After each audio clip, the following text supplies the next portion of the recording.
Ambiance montagne assurée, joli moment, en famille, le lac de Peyre, à vol d'oiseau, pas si loin de Chamonix.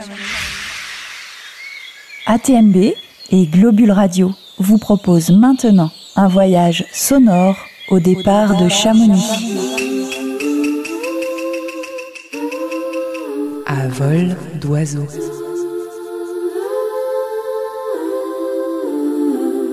La saison 3 de la chronique Tapis volant pour étancher votre soif de mouvement au pays du Mont Blanc.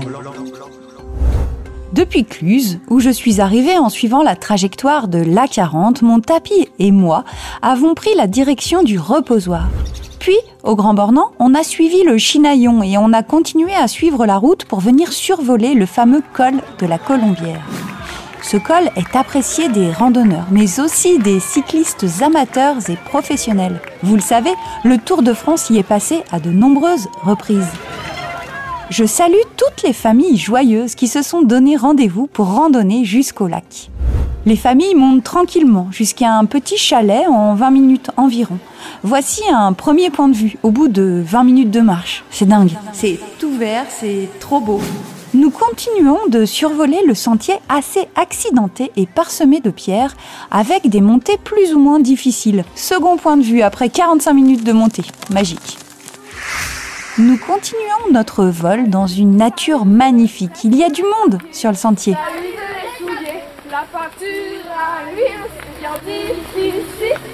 Les randonneurs franchissent un passage sur un rocher un peu délicat, mais une chaîne installée sur la paroi leur permet de le passer sans problème. Le sentier est maintenant très caillouteux. D'énormes rochers jalonnent le parcours. Impressionnante nature. Le sentier semble plus accessible sur la fin du parcours. Moi, j'y arrive tranquille avec mon tapis joli.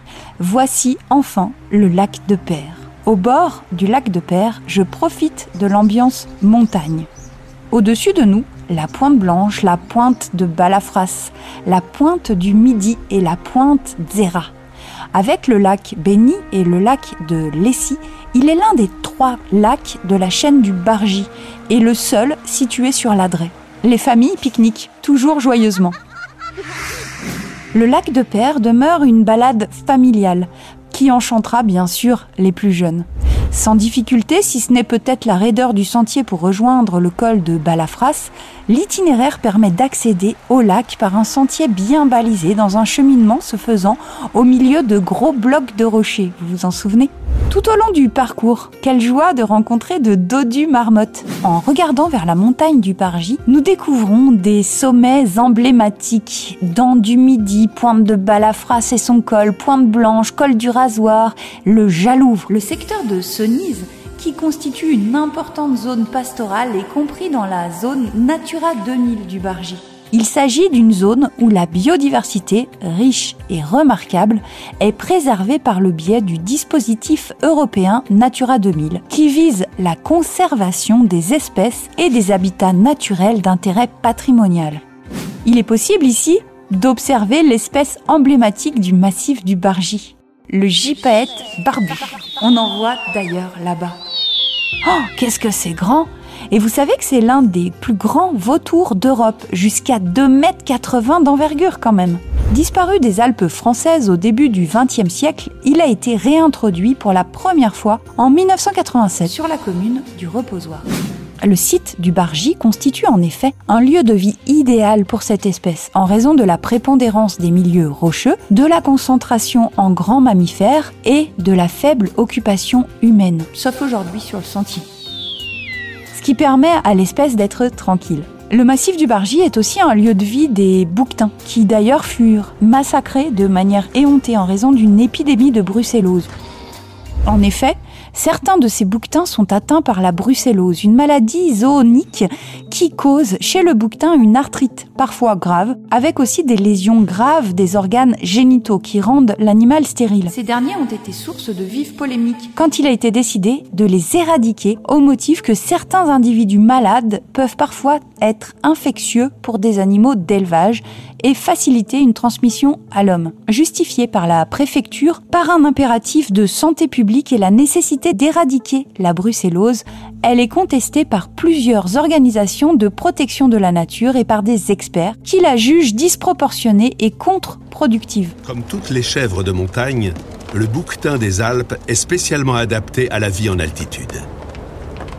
Ses sabots concaves opèrent comme des ventouses et adhèrent aux parois presque verticales.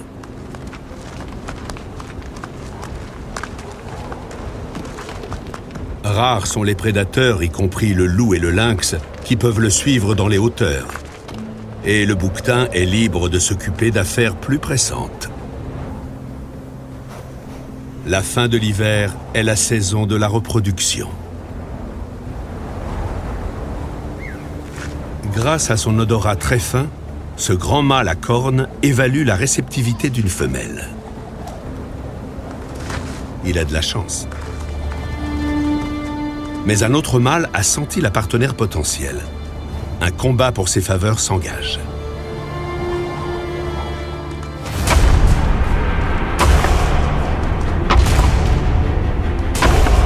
L'issue de la bataille se décide à coups de tête.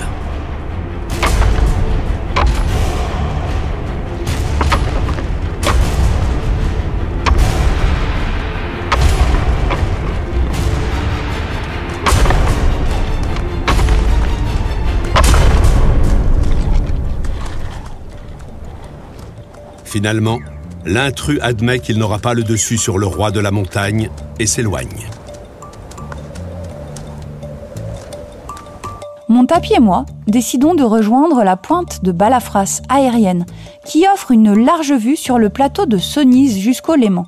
Puis, à la manière des bouquetins, nous redescendons rapidement jusqu'au bar du col de la Colombière. Ne dit-on pas, après l'effort, le réconfort ? Et si vous n'avez pas de tapis volant, prenez la sortie 19, direction Cluse, centre, sur l'A40. À vol d'oiseau. La saison 3 de la chronique Tapis volant pour étancher votre soif de mouvement au pays du Mont Blanc. À très vite pour un nouveau voyage avec ATMB et Globule Radio.